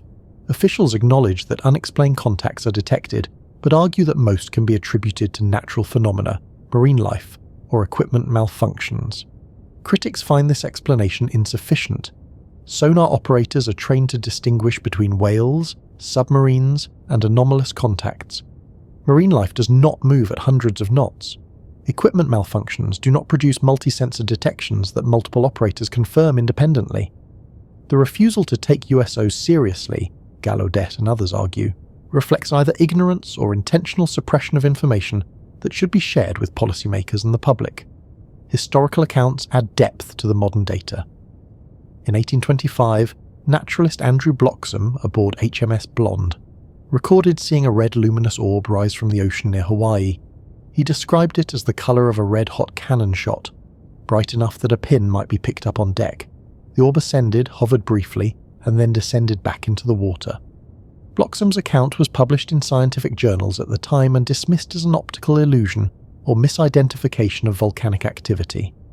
But volcanic phenomena do not rise from the ocean, hover, and descend. His description matches reports of USOs that would emerge more than a century later, suggesting that the phenomenon is not new but persistent across time. Medieval chronicles contain similar accounts. In the 11th century, witnesses in England described a fiery object that revolved, ascended on high, and then descended into the sea. The object was observed by multiple people, documented in church records, and described with enough detail to rule out meteors or comets, which do not revolve or ascend after descending. These historical reports, while anecdotal, establish a pattern. Objects entering and exiting bodies of water have been witnessed for at least a millennium, long before human technology could produce anything resembling what the accounts describe. The Enigma data reveal additional patterns. Sightings peak during certain times of day, particularly dawn and dusk, when the transition between light and dark may make objects more visible against the water. Reports also increase during periods of naval exercises, suggesting that military activity may attract USOs, or that increased surveillance during exercises makes detection more likely. Some researchers speculate that USOs are monitoring human maritime operations, particularly those involving submarines, aircraft carriers, and other strategic assets. If true, this would align with the broader pattern of UAP appearing near nuclear facilities and military installations on land. One particularly strange subset of USO reports involves objects that do not just enter water, but appear to originate from beneath the surface. Witnesses describe lights ascending from the deep ocean, areas where the seafloor lies thousands of feet below, far beyond the reach of any known human activity. These lights rise slowly, sometimes in groups, and either hover at the surface or ascend into the air. The implication is unsettling. If objects are emerging from the deep ocean, it suggests the possibility of underwater bases or structures, locations where these phenomena originate or to which they return. The ocean floor, particularly in remote regions, is almost entirely unmapped. Vast stretches of underwater terrain have never been surveyed in detail. If something wanted to remain hidden, the deep ocean would be the ideal place. The idea of underwater UAP bases is not new. It has circulated in UFO research circles for decades, often dismissed as speculation without evidence. However, the volume of USO reports, the clustering near coastlines, and the transmedium behaviours all lend circumstantial support to the hypothesis. If objects routinely enter and exit the ocean, if they move underwater at impossible speeds, and if they emerge from depths where human activity is non-existent, then the possibility of underwater facilities cannot be ruled out entirely. It remains speculative, but it is grounded in observed patterns rather than pure imagination. Navy sonar data, much of it classified, may hold answers. Sonar systems deployed on submarines and surface vessels collect vast amounts of data about underwater activity. If fast movers and other anomalous contacts have been logged systematically over decades, that data could provide insights into the frequency, distribution, and characteristics of USOs. However, accessing that data requires clearances and cooperation from the Navy, which has been reluctant to share information that might reveal the capabilities or limitations of its sensor systems. The tension between national security and transparency plays out in the USO phenomenon just as it does with aerial UAP. The military wants to protect its methods and sources. Researchers want access to the data, The public wants to know what is happening in the waters that surround the nation. Enigma's maps, available on their website, show the distribution of USO sightings as clusters of orange dots along the coasts. The visual is striking. The dots are not evenly distributed. They concentrate near major ports, naval bases, and areas of heavy maritime traffic. This could reflect reporting bias. People in these areas are more likely to be on or near the water and thus more likely to witness USOs. But it could also reflect real patterns, objects drawn to areas of human activity, monitoring shipping, military operations, or infrastructure. Either way, the data demand further investigation. Thousands of reports documented with dates, locations, and descriptions form a body of evidence that cannot be ignored. The ocean is not just a backdrop, it is an active part of the phenomenon. Objects enter it, move through it, and emerge from it with capabilities that exceed our understanding. They are detected by the most advanced sonar systems in existence, witnessed by trained personnel, and documented in logs that are filed but rarely analysed in the context of the broader UAP mystery. The connection between USOs and aerial UAP suggests a unified phenomenon, one that operates across all domains and uses the ocean as much as the air. In the next chapter, we examine the transmedium capabilities that define both USOs and UAP, exploring what the physics of these transitions reveal and what they suggest about the technology at work. Transmedium capabilities and national security physics imposes limits, objects moving through air encounter drag, resistance that increases with speed and surface area. The faster an object moves, the more energy it must expend to overcome that drag. At supersonic speeds, shock waves form, creating sonic booms and additional resistance. In water, the forces are even greater. Water is roughly 800 times denser than air. An object moving through water at high speed experiences exponentially more drag than the same object moving through air. This is why submarines are slow compared to aircraft, and why high-speed underwater travel remains one of the great unsolved engineering challenges. The energy required to push through water at hundreds of miles per hour is immense, and the heat generated by friction would melt most materials. Transmedium capability, the ability to move seamlessly from air to water, or from water to air without deceleration or damage, defies these constraints. Reports describe objects entering water at hundreds of miles per hour, without creating the massive splash or shock wave such an impact should produce. The USS Omaha footage shows exactly this. The object descends, touches the surface, and submerges, all while maintaining steady speed and trajectory. No splash, no deceleration. The water does not erupt or boil from the heat that friction should generate. The object simply passes through as if the physical boundary does not exist. This suggests technology that manipulates the surrounding medium, reducing or eliminating drag and resistance. One theoretical explanation involves the creation of a plasma or vapor envelope around the object. If the object generates enough energy to ionize the air or water immediately surrounding it, it could create a low-resistance bubble within which it travels. This concept, known as supercavitation, has been explored in torpedoes designed to move faster underwater. A supercavitating torpedo uses a specially shaped nose to create a cavity of vapor around itself, reducing drag and allowing speeds up to 200 miles per hour. However, supercavitation requires enormous energy input, produces significant noise, and works only in water, not air. The objects described in transmedium reports move silently, work in both media, and do not display the thermal or acoustic signatures that supercavitation creates. Another possibility is gravitational manipulation. If an object could generate a localized gravitational field, it might alter the properties of the medium around it, effectively making air or water less dense in its immediate vicinity. This would allow the object to move through either medium with minimal resistance. However, generating and controlling gravitational fields requires physics far beyond current human capability. General relativity describes gravity as the curvature of space-time caused by mass. To manipulate gravity artificially would require exotic matter or energy densities that do not exist in nature and cannot be produced with known technology. Yet if such technology were possible, it would explain not only transmedium travel, but also the extreme accelerations and instantaneous direction changes that UAP routinely exhibit. The national security implications of transmedium capability are profound. If adversaries possess this technology, it represents a paradigm shift in warfare.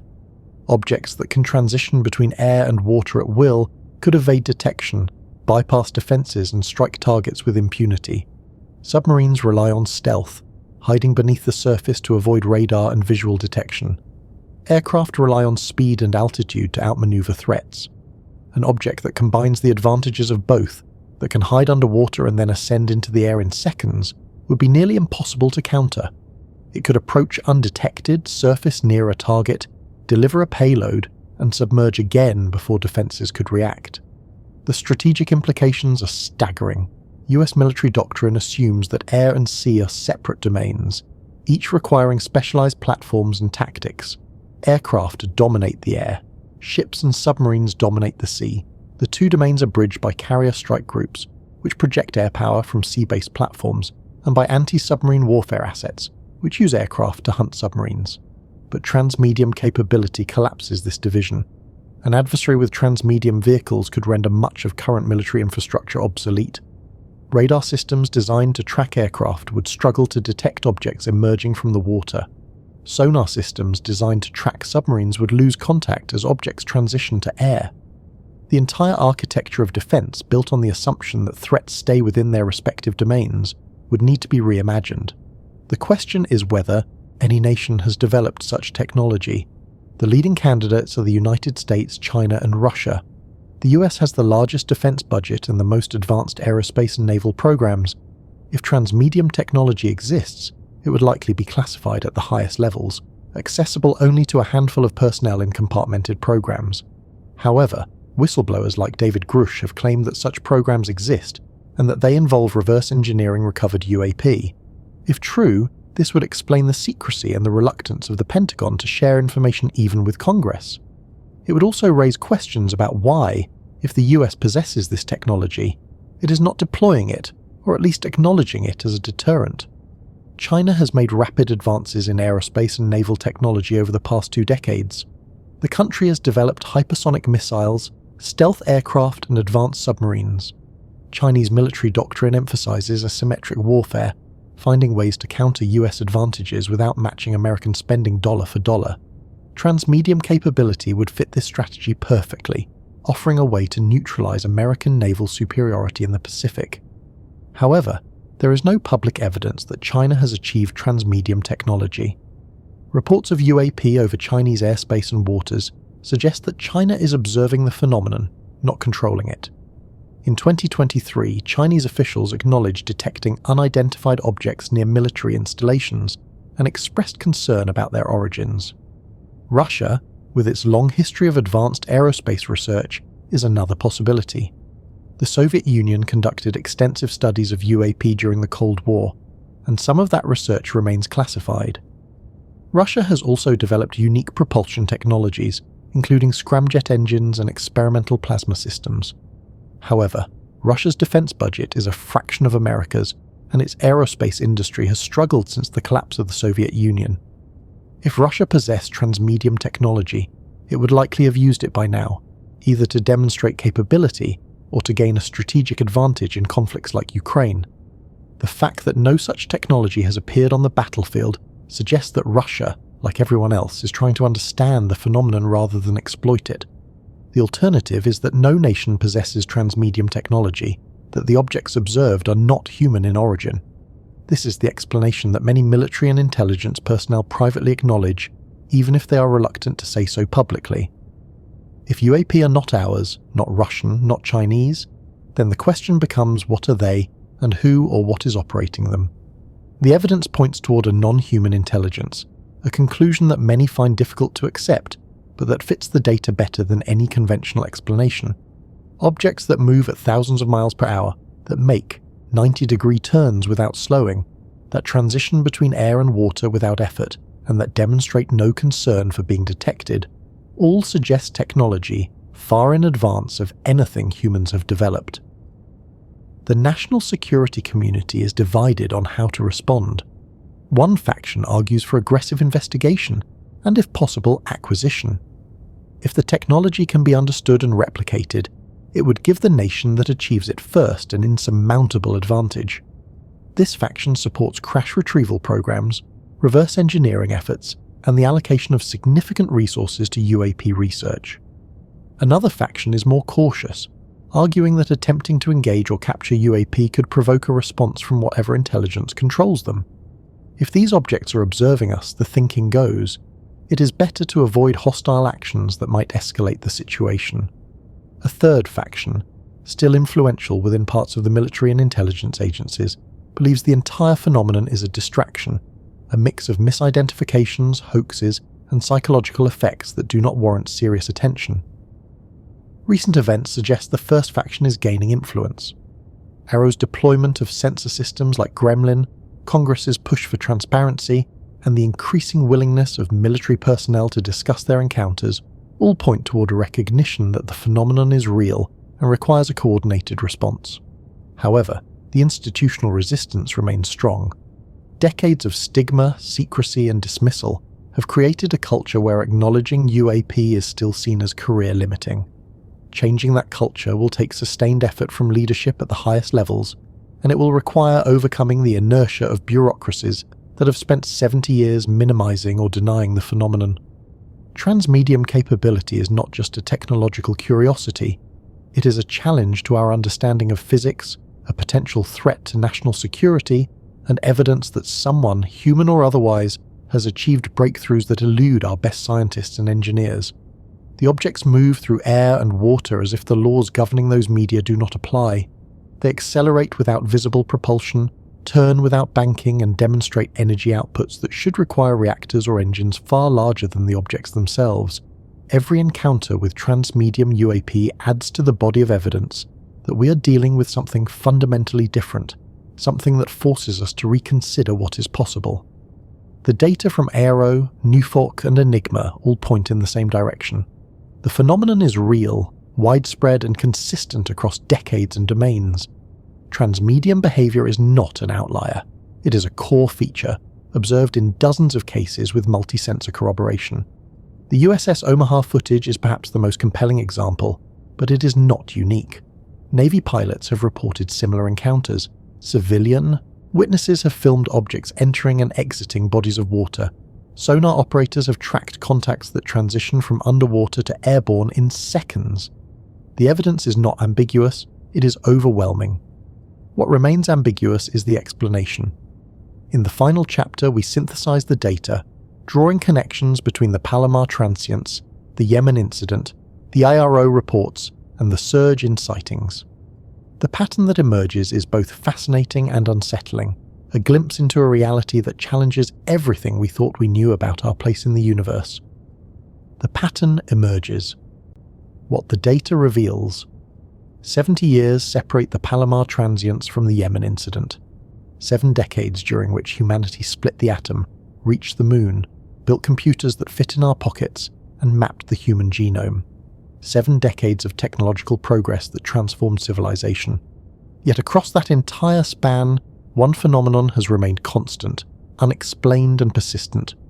Objects in our skies and in our waters that do not conform to known physics, that appear near our most sensitive installations, and that resist every attempt at identification or capture. The pattern is undeniable once you see it.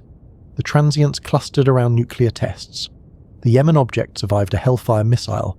AARO's 1,600 cases include dozens that remain genuinely anomalous. NUFOC logged over 2,000 sightings in 6 months. Enigma recorded 9,000 USO reports near American coastlines. Each dataset, examined individually, raises questions. Examined together, they form a coherent picture. The nuclear connection is foundational.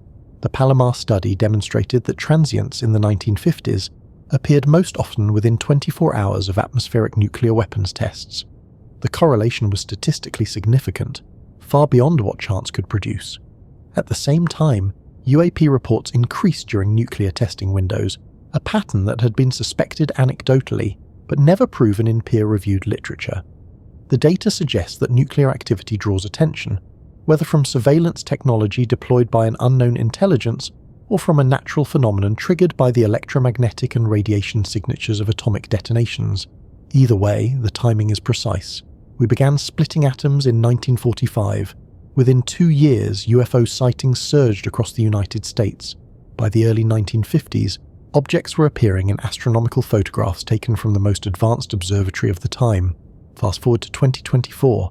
The Yemen incident occurs in a war zone where the US military operates some of the most sophisticated weapon systems ever built. An object, classified as unidentified, is engaged with a Hellfire missile. The object survives. It deforms slightly, continues moving, and disappears from view. Pentagon officials decline to comment. Congress demands answers. The video becomes public, viewed millions of times, analysed frame by frame. The conclusion is inescapable. Whatever that object was, it possesses capabilities far beyond anything in the known human arsenal. This is not a transient flash on a photographic plate. This is direct engagement documented on military sensors, showing an object that our best weapons cannot stop. AARO's reports confirm what witnesses have been saying for decades. Hundreds of cases cannot be explained by balloons, drones, or conventional aircraft. Objects maneuver in ways that should tear them apart. They accelerate without visible propulsion. They hover silently, then dart away at speeds that would require energy outputs comparable to small power plants. Pilots report being shadowed during training missions. Sonar operators detect fast movers underwater. Government contractors witness massive cylinders hovering in broad daylight, then vanishing instantaneously. The official position remains that no evidence of extraterrestrial involvement has been found. But absence of proof is not proof of absence. The data show that something is here, operating with impunity, and it is not us. The surge in sightings throughout 2025 adds urgency. 2,000 reports in 6 months is unprecedented in recent history. The numbers suggest either that the phenomenon is becoming more active or that awareness has reached a tipping point where witnesses feel empowered to come forward. Both factors may be at play. Congressional hearings have normalized the topic. Media coverage has shifted from ridicule to serious investigation. Organizations like NUFOC, MUFON and Enigma provide easy ways to document encounters. The cultural stigma is eroding. People who once would have stayed silent are now filing reports, contributing to a data set that grows larger and more compelling every day. The UFO data completes the picture. The phenomenon is not limited to the air. It extends beneath the waves into the ocean depths that cover most of the planet.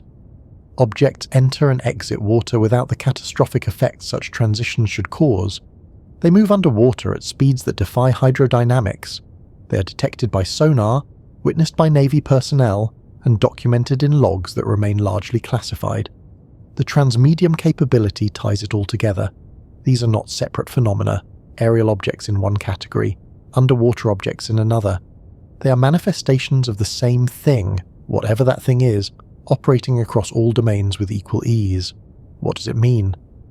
The simplest explanation, and the one most consistent with the data, is that we are being observed.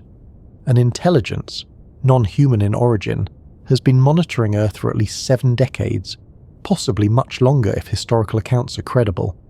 This intelligence possesses technology that allows it to move through air, water and space without the limitations that bind human engineering. It appears near nuclear facilities because nuclear weapons represent a threshold, a line we crossed when we gained the power to destroy ourselves and alter the biosphere of an entire planet.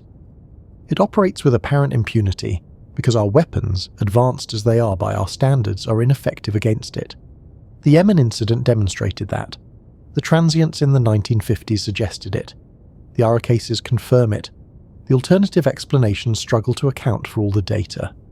If the objects were foreign adversaries, Russia or China deploying secret technology, we would expect some evidence of development, testing, or deployment. Hypersonic missiles do not appear out of nowhere.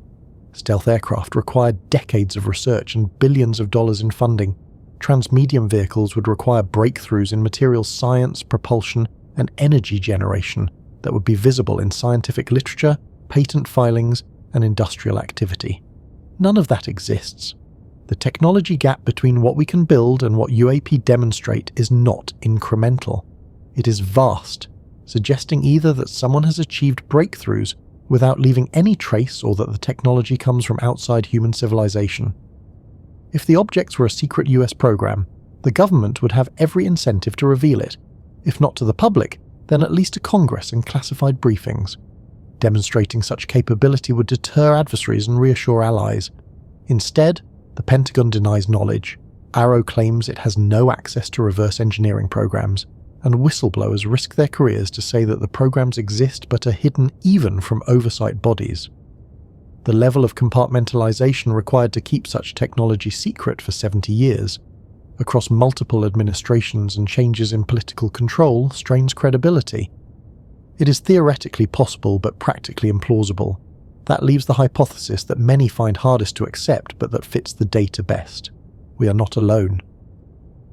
An intelligence, advanced beyond our current comprehension, has been present in our skies and our oceans for at least the duration of the nuclear age.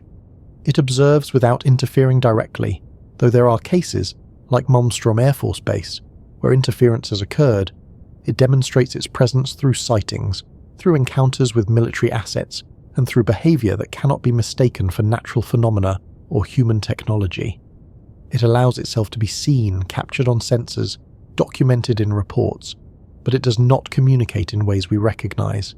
It does not land on the White House lawn. It does not broadcast messages via radio. It simply continues year after year, encounter after encounter, leaving us to grapple with the implications. The implications are profound. If we are being observed, by whom and for what purpose? Are we subjects of study, a species being monitored as it navigates a critical phase in its development? Are we being assessed, evaluated to determine whether we are ready for contact or pose a threat to ourselves and others? Or is the observation incidental, the equivalent of researchers studying bacteria in a petri dish, indifferent to the bacteria's awareness of being watched? We do not know. The phenomenon offers no clear answers, only more questions. What we do know is that the pattern is real. The transients in the 1950s were not plate defects. The Yemen object was not a balloon. AARO's unresolved cases are not misidentifications. Newforcee's thousands of reports are not mass delusion. Enigma's USO data are not fabrications. Each data set independently supports the same conclusion. Something is here, has been here, and continues to be here. It operates across all domains. It appears near our most critical infrastructure. It demonstrates capabilities that exceed our technology by orders of magnitude, and it shows no sign of leaving. The question now is how we respond.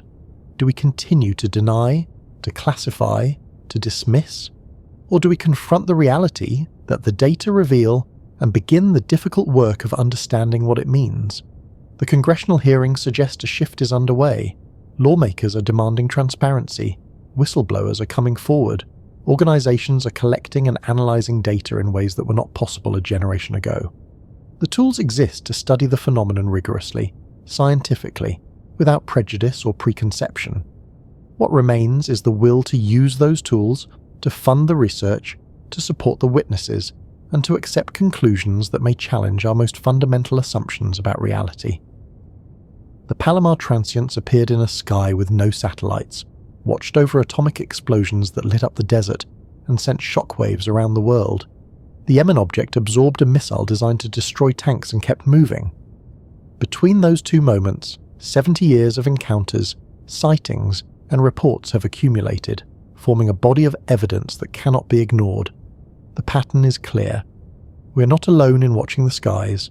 Someone or something has been watching us. And as our technology advances, as our sensors improve, as our willingness to look honestly at the data grows, the pattern becomes sharper, the evidence stronger, the conclusion harder to avoid. The universe is larger than we imagined.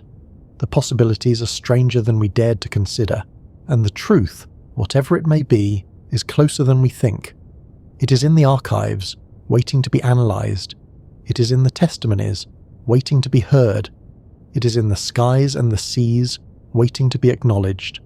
The only question is whether we have the courage to look, to see, and to accept what the data are telling us. The phenomenon is real. It is here, and it is not going away.